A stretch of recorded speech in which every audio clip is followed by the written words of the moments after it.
everybody. I'd like to welcome you to Bills and Sunberg's interview series, Old Structures, New Purpose, the Practice of Adaptive Reuse. In this series, we'll explore the salient and timely topic of the business and legal perspective on adaptive reuse projects. Today, I have the pleasure of speaking with Anthony Yurre, partner in Bills and Sunberg's Land Development and Government Relations Practice Group, on a very important neighborhood in our community, Coral Gables. Thank you, Anthony, for joining us today. As I said, Coral Gables, an interesting community and one of the oldest areas of our county. It's no stranger to adaptive reuse. And so thank you for joining us today, Anthony, to talk about this area and projects that you're involved in. My absolute pleasure. Coral Gables is a city that I call home. I grew up there. I am an adjunct professor at the University of Miami. I'm a board member of the University of Miami Law School Real Estate LLM. And so I really am, I have a lot of ties to the community, and so I really enjoy practicing in that specific jurisdiction. So the dramatic growth of Miami-Dade County is something that we've seen in a variety of different communities, including Coral Gables. Can you tell us a little bit about how adaptive reuse projects play a role in Coral Gables? Absolutely. Coral Gables is no stranger to development. Coral Gables actually has more office square footage than Brickell does, which is incredible when you think about that. So over many decades and decades of development, again, the city was founded by a developer, George Merrick. There have been many instances of redevelopment and reimagination of the city. Certain components of the central business district still exist today, as they did in the city's founding, but there are many instances of this going on currently in the city. And the city is structured in many ways to allow redevelopment of existing structures within their approval process. They have a board of architects, they have a historic preservation board, and they have a particular bonus that you can earn in the city, which is the Mediterranean bonus. And so ultimately, all these different components come together to create, I would say, a model scenario to allow for redevelopment of existing structures and use of the existing structures. And then new structures that are created or added to them still maintain the same historic feel through the Mediterranean bonus, which essentially lets you get certain height and density and intensity units or square footage bonuses if you architecturally are inspired and have the different components of the original Mediterranean design of the city of Coral Gables. So you mentioned George Merrick and some historic aspects. Is that something that's unique to the Gables, and how does historic preservation play into adaptive reuse specifically?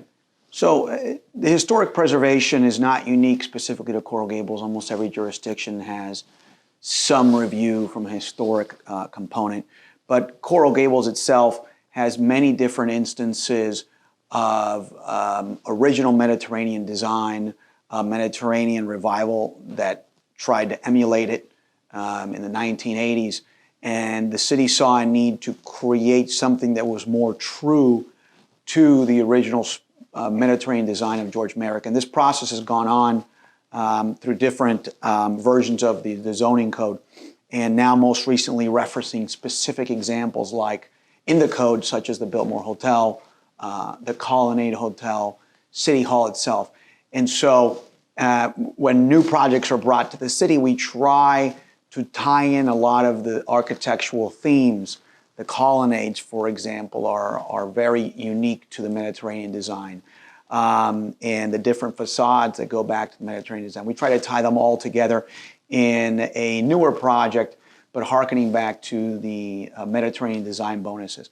Ultimately, what this allows to do is, whether you have an adaptive reuse of an existing older structure or a brand new structure, you're still creating that same unifying theme of the Mediterranean architecture.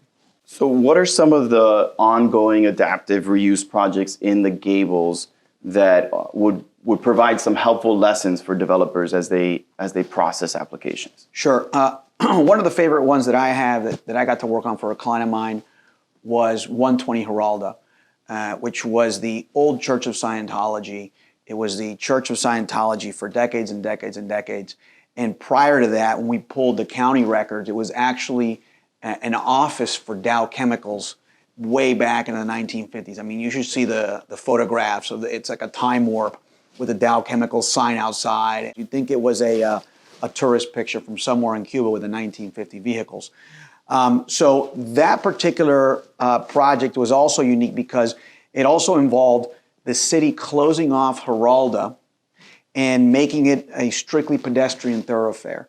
It was originally referred to as Restaurant Row, and then in the hopes, and which has become a success ultimately, continuing to foster the restaurant and F&B space there, they closed the street and made it exclusively pedestrian.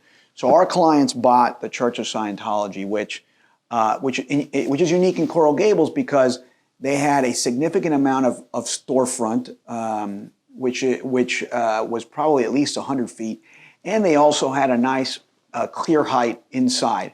So what retailers or food and beverage occupant tenants are looking for is a certain spec of size in terms of store frontage, height, square footage. And so when they came to me, we looked at that first, and I said, okay, you're still under just an LOI. You still don't have to buy this piece of property. But let's go look at it and look what the specs are, because it's going to be determinative of whether or not a tenant that you think you can rent to will actually be interested in the space. And that kind of just as an aside, I love doing that part of the business. I love to get understanding what the business goal of the client is so we can marry it with what we're trying to accomplish on the legal end, as opposed to kind of being there with blinders on. And so we had the discussion, we went in there, and they went in the next day, and they blew out the drop ceiling, and they had almost 20-foot clear height, which was phenomenal.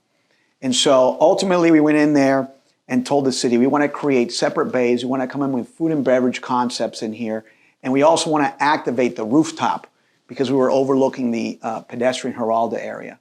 So you can imagine you're taking something that's been there for decades and decades and decades, and there was a Church of Scientology, which is a unique wrinkle. Is that a religious facility?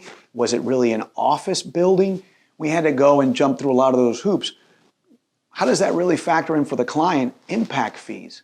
Redevelopment of existing spaces, as you very well know, in dealing with it in many instances, you take a warehouse, you make it a restaurant, or you take an office space and you make it some other food and beverage concept. Now you have to go from, you probably paid $10 a square foot for road impact fees, and you're going up now to $60, $70 in some instances. And if you have a 10,000 square foot bay, that's 6 figures. It'll get into 7 figures very quickly. And so we had to figure out, go back into the history of it, and that's how we had those Dow Chemical pictures of the site, to figure out what the site was, how we can save money on these impact fees. And these are all little wrinkles of redevelopment and how you deal with existing properties. Secondly was the structure of the site. How do we accomplish what the client wants with the least impact on terms of the construction budget? We figured out a way to go and activate the rooftop, put a rooftop lounge on the building. And so you can imagine we took that project that was a decades-old office or religious structure, figure out what it was in the 1950s and 40s to get credits for the impact fees, then deal with the structural components of it. And now it is a phenomenal success. It has become the heart of Giralda, AKA Restaurant Row.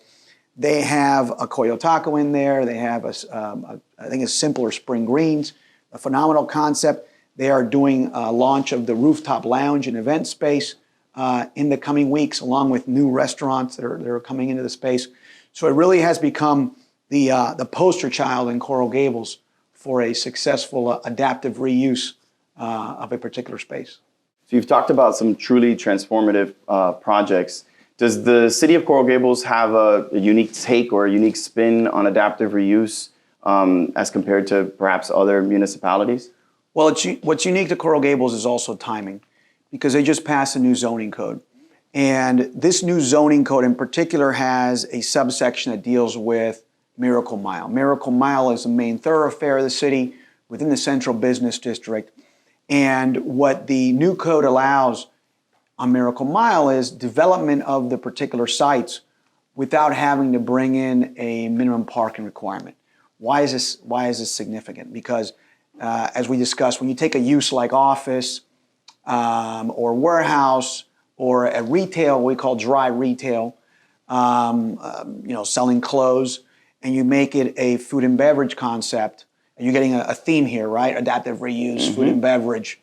You have an increase in a parking requirement because you need less spaces for a retail space than you do for a restaurant or a lounge or a bar. And so what the city recognized is they said, we want to allow redevelopment of these sites. We want to allow different opportunities. We want to allow food and beverage. They saw the trend in food and beverage. And they said, how do we do that? How do we accomplish that? And part of the restrictions were in parking.